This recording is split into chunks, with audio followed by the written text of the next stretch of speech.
PCS, MP PCS, Rajasthan administrative services, Bihar PCS के एग्ज़ामों में कई सारे परिणाम आपको इसी प्लेटफॉर्म से देखने को मिले होंगे। तो एक जिम्मेदारी मुझे भी सौंपी गई है कि किस प्रकार से मैं आपके पढ़ाई में सहयोग कर सकूं।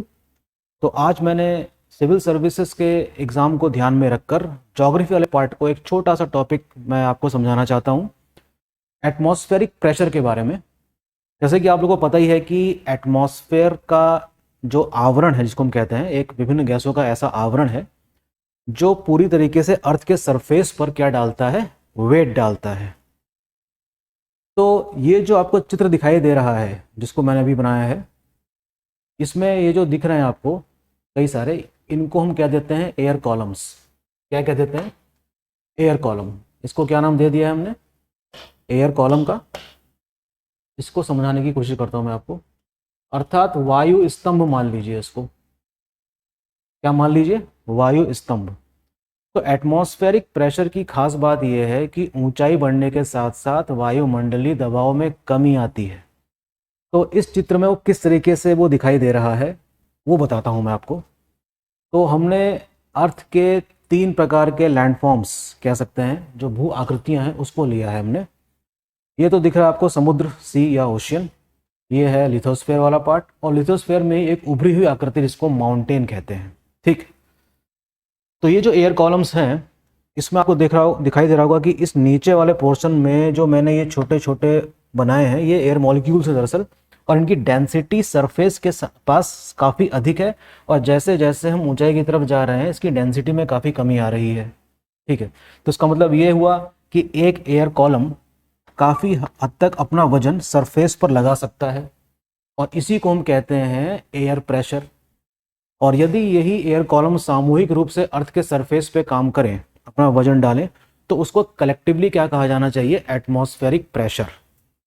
ठीक, तो जैसे जैसे हम ऊंचाई की तरफ जा रहे हैं, चाहे हम समुद्र से ऊपर की तरफ जाएं हेलीकॉप्टर से, चाहे अपनी गाड़ी में बैठकर जाएं पहाड़ों में इस ऊंचाई पर, तो एक बात तो पक्की है कि हम एक सर्टेन हाइट में हम जा रहे हैं तो वहाँ पर एयर कॉलम की जो लेंथ है वो कम हो गई है।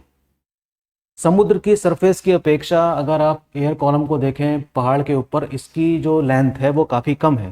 तो इसका मतलब क्या है कि इस वाले एयर कॉलम के पास नंबर ऑफ एयर मॉलिक्यूल्स कम है, और वो बहुत ज़्यादा प्रेशर क्रिएट नहीं कर सकते माउंटेनियस सरफेस के ऊपर।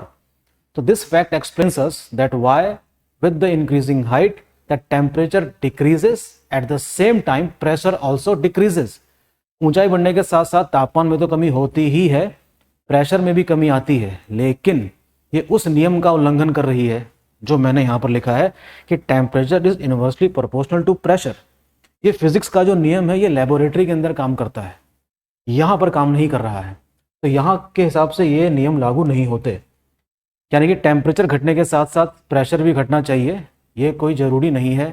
ठीक, तो टेम्परेचर के घटने के साथ साथ प्रेशर भी यहाँ पर घट रहा है, सॉरी मैंने गलत बोल दिया, टेम्परेचर बढ़ने के साथ साथ प्रेशर कम होता है लेबोरेटरी के अंदर।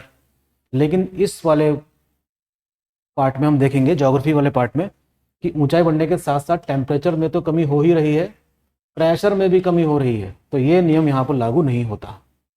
ठीक है, तो ये जो हमने डिस्ट्रीब्यूशन दिखाया आपको, ये एक प्रकार का वर्टिकल डिस्ट्रीब्यूशन है। क्या है, वर्टिकल,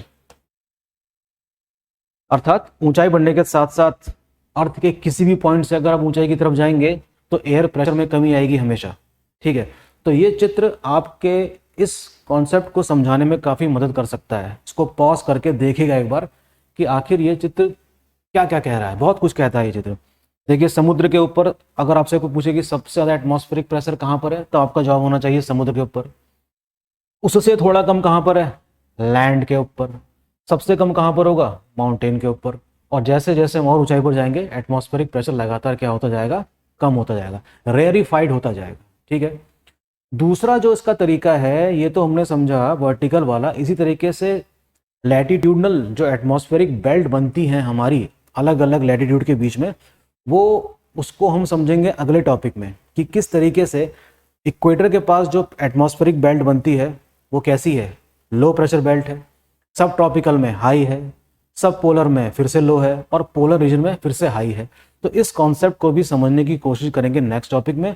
काफ़ी क्वेश्चन आते हैं यहाँ पर यूपीएससी में, उत्तराखंड पीसीएस में, यूपी पीसीएस में, और जहाँ जहाँ भी जीएस का सिलेबस होगा, जहाँ जहाँ ज्योग्राफी होगी, वहाँ पर एटमॉस्फेयर से क्वेश्चन आने की पूरी पूरी संभावना है। ठीक है, तो आज इस छोटे से वीडियो में इतना ही सही।